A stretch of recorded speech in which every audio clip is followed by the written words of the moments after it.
jafandul lu tax su ma yeboo di la ñaanal yoo yaay ñàkk rek.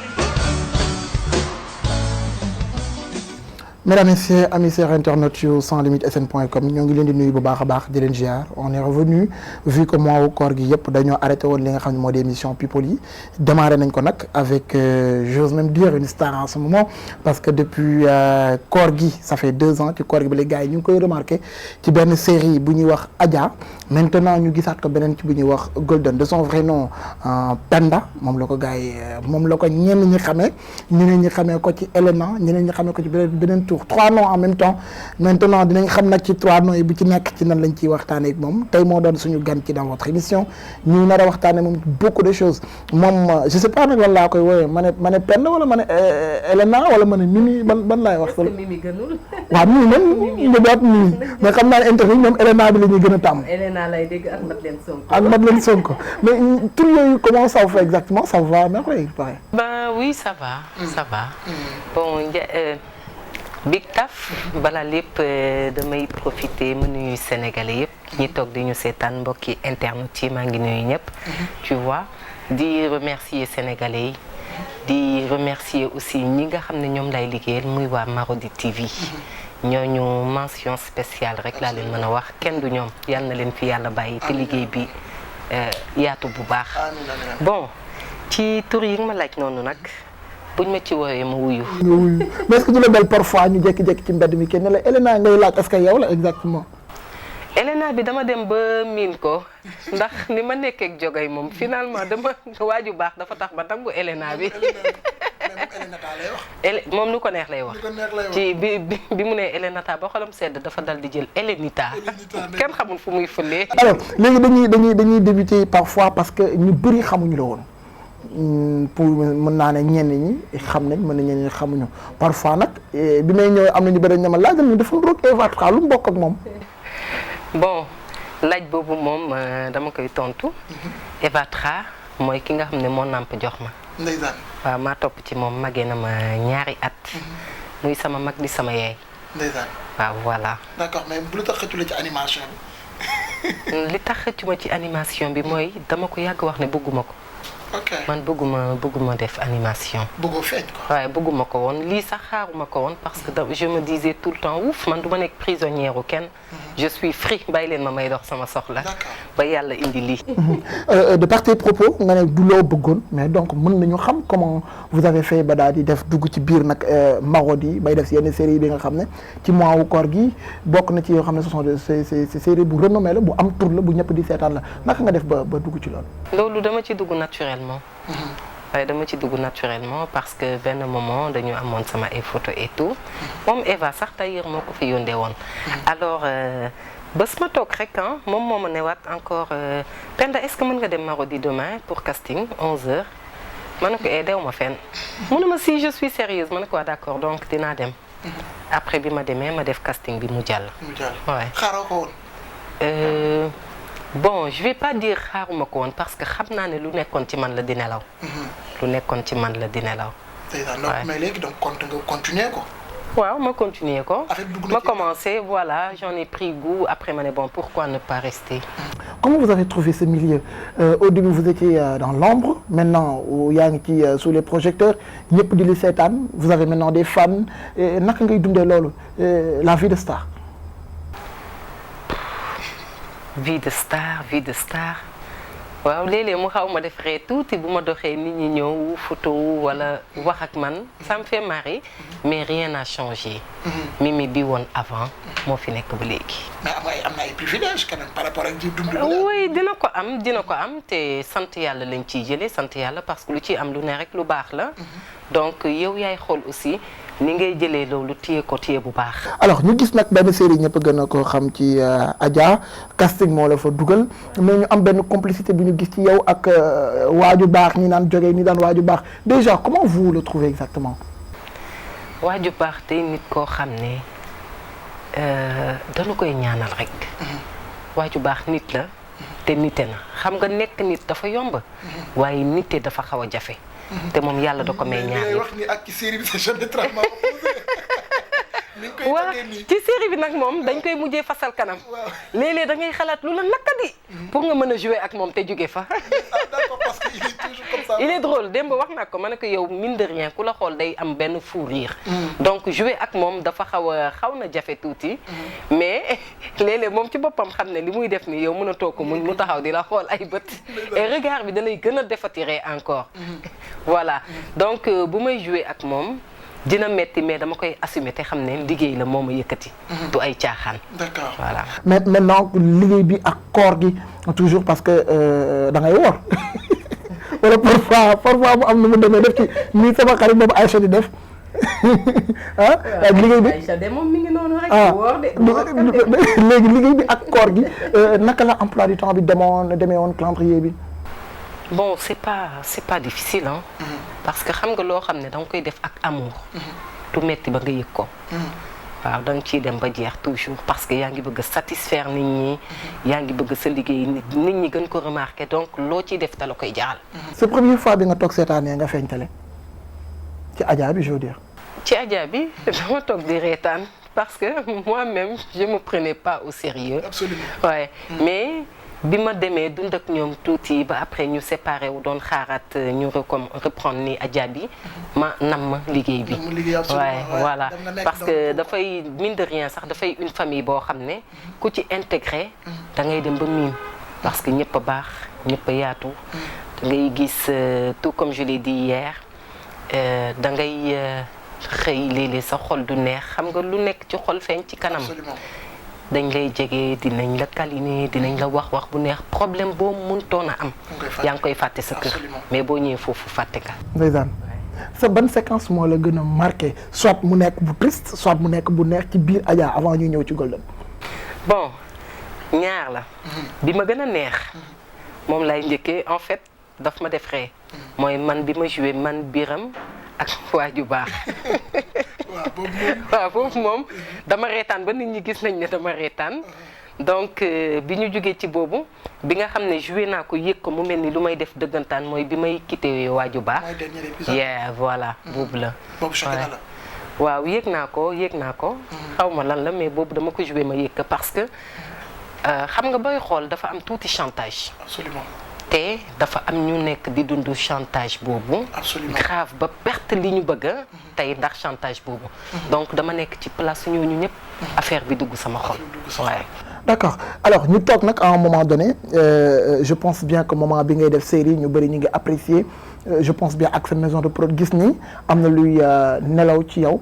ñu gis la benn série bu tudd Golden déjà ñu bëri nga ne série bi dafa xaw a compliqué dafa c'est purement exceptionnel de telle sorte que ñu bëri pour ñu comprendre ko dafay xaw a métti est-ce que même appréciation boobu nga am. non Golden métti fu métti boobu ñuy wax. dafa nekk série boo xam ne certes dafa am différence nag ak yi ñu tàmmoon di gis fii mais. léegi nii tey jamono ji foo toll nit ñaa ngi koy seetaan nit ñaa ngi koy wax les gens commencent à comprendre bële c'était en fait début la woon début boo gis nag day metti début boo gis day metti mais biñ ko seetaanee ñaar ñett ñoom ñëpp ils ont pris goût macha allah loolu lañ doon ñaan. ñu gis deux rôles différents maanaam ci Adja dañu gis je peux pas dire benn mère de famille ou femme au foyer mais ba dañu gis benn gangster ci biir Golden bi ñu gis ñaari style yu xaw a nduroowul naka nga apprécier ñaari rôles yi ñu la jox. et puis ñu ngi ko jox la ko parce que yombut ñu gis la nii rek jox la rôle boobu ni mu demee noonu. waaw je sais mais sant yàlla rek parce que tey bu ñu indi woon beneen série encore laaj ma beneen nit ma nekk ko. kon yow Awa li mu gisoon yow moom.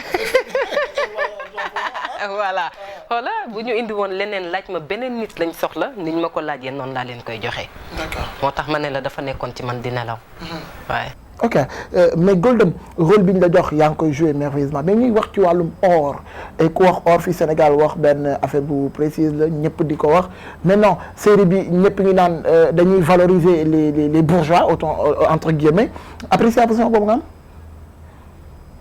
valoriser les bourgeois ça veut dire. ça veut dire bon la majeure partie des scènes yi ñuy wane dañuy wane ko am xaalis ah ay vidéo ci luxe yor oto bu rafet kër gu nice. xam nga li ñuy wax moom gëmuma ko. valoriser ñi am xaalis non yàlla moom am ku ko neex la koy jox. ñun dañu def loo xam ne c'est sénégalais suñu dëkk la dañu nekk di won nit ñi idée xel lañ nekk di joxe. mais pas que dañu wone ñi am xaalis dañu wone ñi nga xam ne dañoo ñàkk non du loolu jëlewuñu ko loolu. d'accord. dañu def loo xam ne rek vraiment pour suñu dëkk la. pour suñu dëkk la. absolument ouais. beneen série nekkul di la jéem a lijjanti parce que moi boo xasee ba feeñ nekk une grande actrice série nag dañu commencé daw instant boobu ba léegi amul ay série yu naan Hélène Tall mii kat soxla naa ko. non loolu moom. amagul. non ñu bàyyi ci suuf. alors ñu bëri na ne série boo commencé feeñ xaalis bi day bëri maintenant mi xam naa sax suñu paree dinañ dugg fii nii nga jox ma carte gab bi rek. ñu bëri maintenant financièrement c'est bon. ñu pare sax nga dama kaay ma jox la. kaay ma jox la dara waaye financièrement comment vous trouvez ce milieu. Financièrement comment je trouve ce milieu di sant yàlla.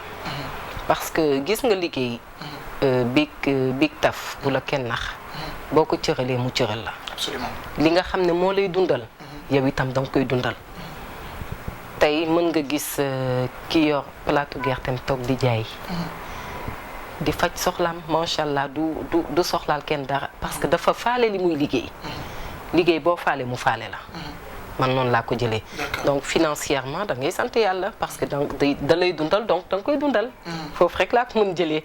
financièrement daal yaa ngi faj soxla yi alhamdulilah sant yàlla. milieu bi nag am na vraiment des inconvénients parfois soo dee jigéen day xaw a gën a metti par rapport ak ñenn ñu koy dund je n'ose pas dire que vous en faites partie parce que xamante nañ waaye vous êtes carrément la voix des sans voix aujourd'hui la majeure partie des filles ñi ngi dund lu ni mel parfois entre guillemets vous m'excusez les propositions canapé wala itam génn góor ñi topp la langal la ko parce que yaa ngi feeñ tere peut-être am na lu ñu yaakaar yow dundoo yu ni mel. man nag maa ngi sant yàlla dunduma ko. sincèrement man dunduma loolu et waxu promotion canapé boobu man dama koy bañ a dégg. gis nga loolu day loo xam ne tey na ma ñëpp baal. fépp la am man de milieu bi ma nekk nii fi ma dugg. yàlla rek a tax may wax. du ma géwélu kenn. du ma wax kenn yàlla ngi lay nuyu te gisuma ko. mais gisuma ko fa amu fa doxewuñu ko waxewuñu ko xamuñu tànku caaxaan. xamuñu tànku caaxaan. dañuy ay nit ñoo xam ne sax boo nekkee ak ñoom da ngay gën a oytu àdduna parce que da ngay gën a xam sa bopp. ñoom dañ lay won sa valeur won la ki nga doon. moo ci benn anecdote nga romb ci mbedd mi kenn wala muy góor wala jigéen Elena rek am yeneen ñu ko tax a jóg. si pourtant après suñu dernier épisode bi. damay dox naa gis ku ma ne Elena daw ba ñëw ndeysaan ne ma yow man dama la bàyyi yow keroog li ñu jooyloo maag sama yaay. ay waay tata Elena man dama la bëggoon. ma ne waa maa ngi naan sama xel mais laa def ma tiit nag ma ne après mu ne ma li nga def jogoy baaxul waaju baax ni nga ko def ma ne ouf enfin kon kay man kii ma ne ko loolu kese la mu ne ma ne ko waa léegi nañu négocier mu ne ma man kay fii léegi négocier woo ak moom du ma négocier ak yow sama benn copine woo ma di ree ma ne ko yow looy ree mu ne ma sama yaay a toog di jooy yoo xam ne li nga def jogay man ak sa yaay mi ngi jooy mu ne ma ne ko jëndal ma ko mouchoir. boobu doon jooyoo fi yow wéetoo nga jooy parce que mu taxaw suñ kii mu garaam bu ba mu non déedéet man maa perte rek parce que demande de mariage boobu nag nanu waxante dëgg amagul Sénégal man kay maa raté. nan nga gisee série yi daw biir Sénégal. série yi daw biir Sénégal ça va ñu ngi yee askan bi ñu ngi waxtaan ak ñëpp xam nga lu nekk ak ñu ngi koy bëgg a gisee. tey buñ ma ñëwee ne ma oui Big Taf dafa mel nii su ma lay xool amaan na lu ñaaw la ñu wax ci yow lay jéem a gis même bu amul man dinaa fexe nu ma ko gisee mais bu fekkee ne dañuy positiver lépp di xool nit ñu ko tegalee ñu ci yeewee noonu xale yeewee noonu askan série yi dara nekku ci. kii fi nga nekk muy Marodi da ngeen a wax donc nag de gars yi bu ñu jógee ne maîtresse doon na marié seen yenn séquences yi seen yenn position yooyu yëpp gars yi commencé leen xaañ xeer même bu fekkee bee nekkoon vir maîtresse mais bon comme yaa ngi Marodi tey yaa leen yenn fi te nag ngeen di dundee loolu ak loo gisee yenn séquences yooyu yow selon en tant qu'actrice. bon man duma ko gisee nenn parce que liggéey ñu tax a jóg liggéey moo nu yëkkati te nañu ma baal na ma ñëpp baal mais li ñuy wone noonu léeg-léeg j'ose dire que dafa waaw ku nekk ak sa gisin mais daal mi ngi noonu daal voilà mi ngi noonu rek. boo dugg ci affaire yu Eva yi dem nag commencé ko concurrence mais Eva mi da ngay boo defee waree fii ma dem def benn émission fii nii dugg ci animal wala Eva ne la war nga mën a ci kii parce que war nga mën a def loolu selon vous xalaatoo ko. Eva nag vraiment concurrence ak moom non. non c'est histoire de vous taquiner je veux dire. non je sais je comprends. mais tey sañu ma dugg ci lu ma dugalul. ndeysaan. sañu ma dugg ci lu ma dugalul parce que encore une fois moo ma yar. Eva moo ma yar. léeg-léeg mu toog déconné sama kaw wax lu ko neex. ma toog reetaan. booba xoola maa ngi ko naan sama xel waxal parce que dama koy wax da nga bëri wax. suñu xuloo tuuti ma ne ko da nga bëri wax waaye yow. mu ne ma dama ne nga toog déglu ma. damay toog di ree sama xel naan waa kii nu mu mel ni kuy wax ak doomam bi mu bàyyi ci kër ga su ma toogee déglu ko mu wax ba xolam sedd ma gàddu sama saak dem. pare naa ci loolu laa sekk ak moom mais du leneen daal. bi nga njëkkee def série bi ñëw ngeen toog lan la njëkk a conseillé wala lan la ngeen njëkk a waxtaan. bon li ma njëkk a conseillé mooy li nit ku ne di conseillé mbokkam. parce que dafa am foo xam ne tey boo fa tolloo Big Taf moomatoo sa bopp. absolument. boo sóoree sa bopp. sóoral say waa kër. wala nga njëkk sóor say am di jàmm say xarit say fans. door a sóor sa bopp sax nag. ndax am na lu tuuti luy dal sa kaw léeg-léeg metti leen. lu neex bu dalee sa kaw. donte am na ñoo xam ne duñ ci jot ndeysaan mais dañuy toog kontaan. donc dafa am foo xam ne boo fa tolloo rek. del ñaan yàlla mu lay musal. làkk la fi yàq yeggul. parce que moomoo too sa bopp te saytaane dafa bari doole. absolument voilà. Jogay kañ nga koy may chance am. may ko chance am ñëwaat ah. et puis juste remarqué ngay sëy ak tubaab lu mu bëri Sénégalais yi léegi dañu ko bëgg. sëy ak tubaab am ak moom doom histoire dafa wax des papiers et tout ça nga gis li nga ci dund des chantages yoo xam ni xalaatoo ko woon lan nga leen di conseil ñoom ñuy wër lu ni mel. bon sëy ak tubaab bi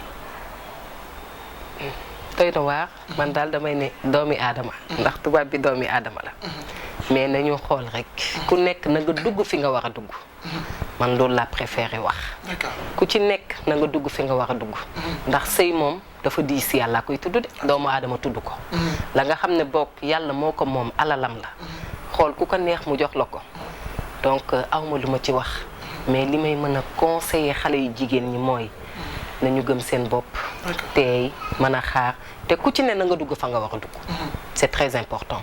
D'accord ñaari question moom a dese et question directe réponse directe à part wàllu cinéma bi ci lan ngay yëngu. à part wàllu cinéma bi ci li may yëngu mooy ci liñ toog nii. voilà jeex na man daal waaw gis nga day yomb ba dee. benn boobu mooy beneen bi mooy est-ce que mën nañu wax Mimi c'est un cœur à prendre ou bien. question piège la parce que xam naa ne comme ko wax. Big Taf. Big Taf. waaw nañ ñaan rek. nañ ñaan rek. lu yàlla indi ma jël. d'accord mais Mimi nag dañ ciy gis ku ne de. ah doy na waar de. doy na waar de doy na waar de waaw jeex na man daal na yàlla indi jullit rek jullit. na am xolu jullit. mat kilifa. nga xam ne bu la nee toogal nga toog bu la nee jógal nga jóg na nekk kilifa rek. bu waxee bàyyi série yi. ah bu waxee bàyyi série yi. ah. ngeen borom kër de moo ñuy dugal aljana. loolu am na loolu am na moom de moo ñuy dugal aljana waaye borom këru léegi yi nag moom li yàlla xam doy na de. xoola dañuy yor or di yootu përëm foofu daal laa mën a yem. non mais yow mën nañu parce que kon yaa ngi golden je pense bien que ça serait plus facile bu dee or la ñuy yootu kay mën bu ñu wër përëm nga joxaat dem. dégguloo fi ma waxee de. ak ma ko dégg. bu ñu amee diamant ñu ngi uti or suñu amee or ñu ngi uti përëm kenn xamul foo leen di féetale. kontaan nañu vraiment. c'est un plaisir partagé. ça fait plaisir ba et puis xam naa ni itam dinañ am yeneen jotaay mais ci kanam lay doon. et puis di la encourager di la féliciter di kontaan aussi ci accueil bi. gannaaw man dama daan ñëw kër ga di perturber rek tey damaa ñëw beneen cadre. waaw li ma la xamal yëpp comme yaa ko doon wax nii da nga daan toog rek xool ni li ma la xamal ni su ma ko waxee. waaw tey nag maa la koy wax de. ah mais sama xarit yi. xool maa lay jël ITV. waaw am yoo ma laaj nii non mais yooyu garaaw mën nañu ko jël ci suuf rek. waaw nañ ko jël ci suuf kontaan nañu baax ma bàyyi la nga tàggatoo ak say fan say xarit ñi nga xam ne ñëpp ñu ngi lay bëggee ak ñu ngi lay seetaan via sans limite sn.com. d'accord bon mbokk internet yi fans yi xarit yi maa ngi nuyu ñëpp di ñaanal ñëpp jàmm tey ñaan yi tamit ngeen di ma ñaanal jàmm ñu ñaan yàlla def suñu réew mi jàmm fan yi am na coow lu fi bari loolu mais daal yal na nu yàlla defal jàmm am na ci dëkk yoo xam ne bu ñu gëstoo xool leen ñu ni tam ñu war a xam lu ñu war a toogee ak lu ñu war a yootu ci suñu dëkk en tout cas lu ñu fiy yootu di ko bëggal suñu bopp bu wàccee suñu réew yal na doon suñu njiglaay loolu la ñëpp di ñaan. merci beaucoup alors amis chers internautes moom la ñu dalaloon tey mu doon Penda Mimi Elena ak beneen bi mu tudd ba naanati la sax bi nekk Golden Madeleine Sonko 4 noms en même temps mais je pense bien vous avez bel et bien apprécié l'interview et puis di leen jox rendez-vous très prochainement n'oubliez pas lépp luy actualité politique sportive culturelle demal ci biir www.sanslimites.com nga xool lépp loo fa bëgg waaye tamit compte YouTube baa ngi noonu abonné leen bës cloche bi pour lépp luy notification merci beaucoup à toutes et à tous di leen jox rendez-vous très prochainement tey nag ñaari caméraman laa am ñaari njool Bachir ak Moustapha damay waaj organiser combat nag ku ci nekk après sous forme de commentaire nga wax ma koo faral d'accord nga combat jeex na alors merci beaucoup à toutes et à tous je vous donne rendez-vous très prochainement bye bye